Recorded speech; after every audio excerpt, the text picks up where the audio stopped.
TTP को घर बुला लेते हैं कि जी वो तो हमारे थे, वो अफगानिस्तान थोड़ा ही उन्हें रख सकता है। आपने किया क्या है फिर? हमारी जान ही नहीं छूटी इन दहशतगर्द ग्रुपों से।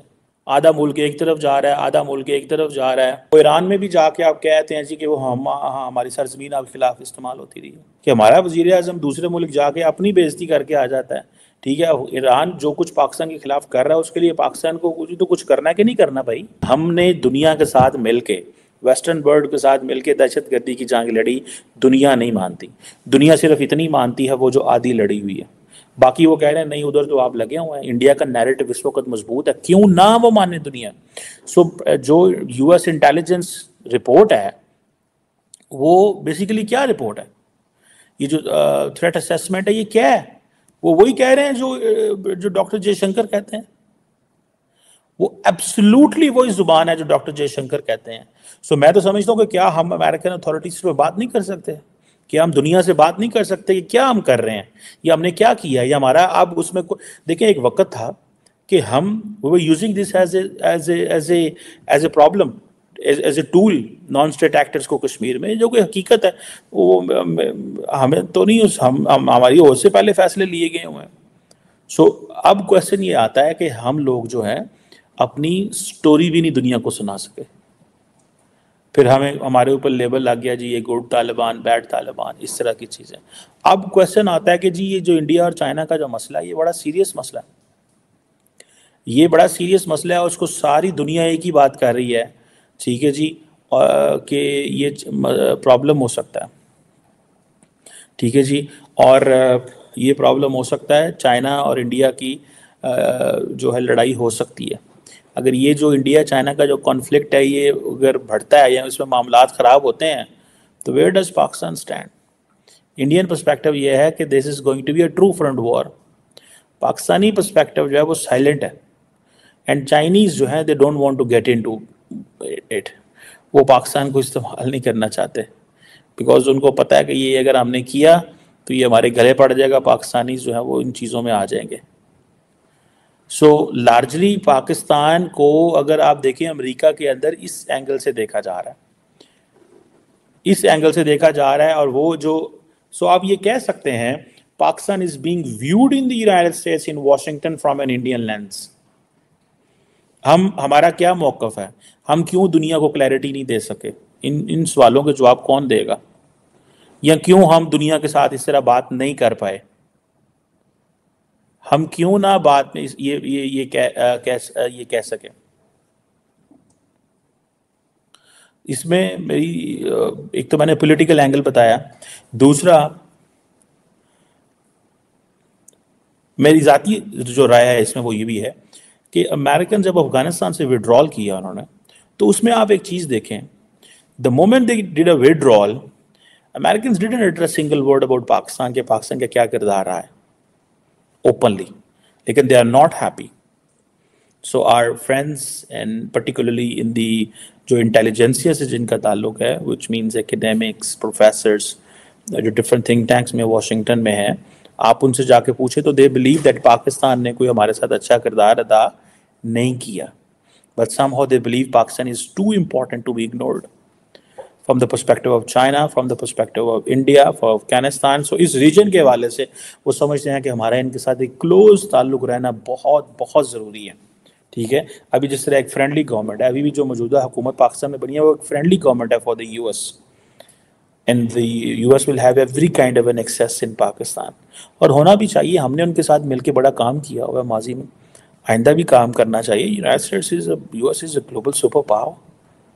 सो अब इस सारे प्रोसेस के अंदर हमारी तरफ से जो फेलियर है कि हम जब दुनिया हमें इस एंगल से देखेगी तो हम क्या बात कर पाएंगे और क्या नहीं कर पाएंगे, और क्या होगा और क्या नहीं होगा। सो चाइना जो है वो अपनी वो तो एक जाहिर बात है अमेरिका के लिए बड़ा इशू है। आप पूरी जो पोटेंशियल जो कॉन्फ्लिक्ट की जगह देखें तो वो समझते हैं चाइना इज़ अ प्लेस, ठीक है जी। वो साउथ चाइना सी हो, ईस्ट चाइना सी हो, पीपल्स रिपब्लिक आर्मी हो, ये सब वो समझते हैं कि ये they are going to have an issues होने ही होने हैं। वो फिलिपाइन हो, वो सेंकाकू आइलैंड्स हो, वो इंडिया हो, वो जो सेंकाकू आइलैंड्स का जो इशू है बिटवीन जापान एंड चाइना, ठीक है जी। सो ये चीज़ें जो हैं that tell us the story. So हमारे फेलियर जो है वो बड़ा ही एक जिसने हमारा फेलियर इन अ सेंस कि हम अपनी कहानी नहीं सुना सके, और हम या हमारी कहानी में जान नहीं है, या हमने बड़ा वक्त लिया।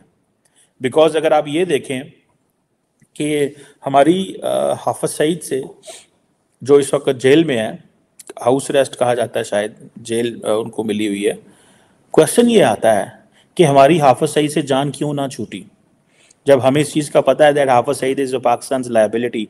Why it took us so much time to get things done, जब उसके ऊपर यूएन सिक्योरिटी काउंसिल रेजोल्यूशंस थे, और फिर हमें FATF वहाँ से उसको सज़ा देनी पड़ी वहाँ से निकलने के लिए। उससे पहले तो हम कह रहे हुए थे खैर है कोई बात नहीं, यूएन ने US ने क्या कहना है, UN ने कहना है क्या होगा क्या नहीं होगा, लेकिन देन हमें उसको सज़ा देनी पड़ी, सारा कुछ करना पड़ा, देन हमें FATF से निकाला गया। मैं ज़ाती तौर पे समझता हूँ ये हमने ना तो सही वक्त पे फैसले लिए, हमें इस चीज़ का समझ हो जानी चाहिए थी कि जिस वक्त हम दहशतगर्दी की जंग में अमेरिका के इत्तेहादी थे, हमें इस चीज़ का पता होना चाहिए था कि आउटकम क्या होना है अफगानिस्तान में। 1 सेकेंड, उसके हवाले से हमें इंडिया के साथ या कश्मीर पे हमें कैसे इंगेज करना है। अगर आउटकम इस तरह का निकलना था कि जिसमें अमेरिकन फ़ौजों ने इस अंदाज से निकलना था, वहाँ से जल्दी निकलना था, या हिस्ट्री निकलना था, या बहुत एक इस अंदाज से निकलना था जो प्रेसिडेंट बाइडेन ने फैसला किया, और फिर उसके बाद जो सिचुएशन पैदा होनी थी, तो दुनिया ने क्वेश्चन मार्क पाकिस्तान पे लगाया, एंड देन वो कश्मीर पे जाना था, और इंडिया ने एक पोजीशन ले ली हुई थी।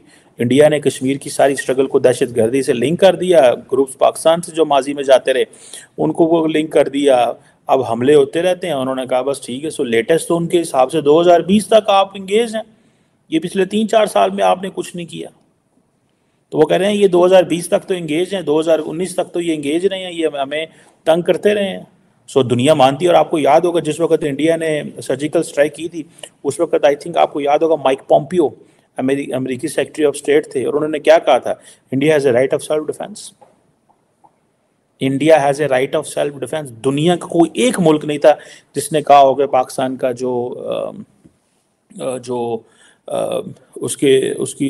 उस पर हमला किया गया, इंडिया ने हमला किया, देन वो पाकिस्तान ने रिस्पॉन्ड किया, तो देन इंडियंस भी पीछे हटे, इंटरनेशनल कम्युनिटी ने भी कहा नहीं डी-एस्केलेट करें, एंड देन आप पॉलिटिकली हार गए, बिकॉज पॉलिटिकली वहाँ पे 1 मैन शो था। नरेंद्र मोदी साहब यहाँ पे क्या था, यहाँ पे पौच पौच था, इमरान खान साहब मुंह सुजा के बैठे होते थे कि जी मैंने अपोजिशन से बात नहीं करनी, अपोजिशन कहती थी हमें आप स्टैब्लिशमेंट जेलों में डाल दिए, तो उन्होंने तकरीरें शुरू कर दी उधर पार्लियामेंट के अंदर। सो वहाँ पे हम पॉलिटिकली हार गए, ऊपर एयरफोर्स ने आपकी ने कमाल कर दिया। सो क्वेश्चन ये है कि हम ये जो चीज़ें हैं ये हमें we have to be very careful on this. अगर दुनिया का, अगर हमारे जो बेस्ट फ्रेंड्स जिन्हें आप कह लेते हैं सो कॉल्ड कह लें, जिनके साथ आपने मिल के काम किया है, अगर वो भी आपके ऊपर क्वेश्चन मार्क डालते हैं तो कीता की आपने किया क्या है? फिर हमारी जान ही नहीं छूटी इन दहशतगर्द ग्रुपों से।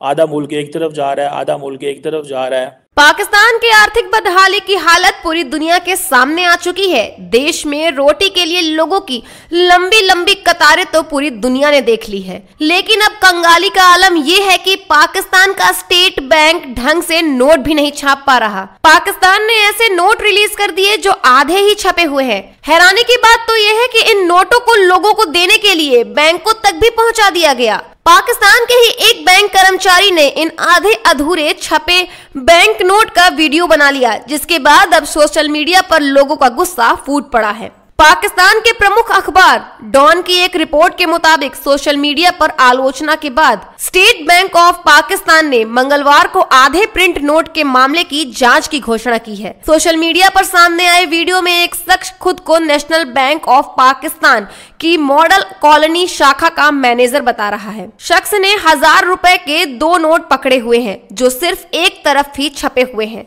एक और हैरान करने वाली बात यह है कि इन दोनों नोटों के बारे में बैंक कर्मचारी को भी तब पता चला जब ग्राहकों ने इन आधे प्रिंट नोटों की शिकायत की। वायरल वीडियो में कर्मचारी को आप कहते हुए सुन सकते हैं कि मुझे नहीं पता कि कितने ऐसे बंडल पहले भेजे जा चुके हैं। हमें इस बारे में तब पता चला जब एक ग्राहक ने इन्हें लौटा दिया। इसके बाद शख्स एक अन्य बैंक कर्मचारी के मेज के पास कैमरा लेकर पहुंचता है, जो नोट के एक बंडल की जांच कर रहा था। जैसे ही कर्मचारी ने बंडल को पलटना शुरू किया, एक के बाद एक चौथा नोट ऐसा ही था जो सिर्फ एक तरफ ही प्रिंट था।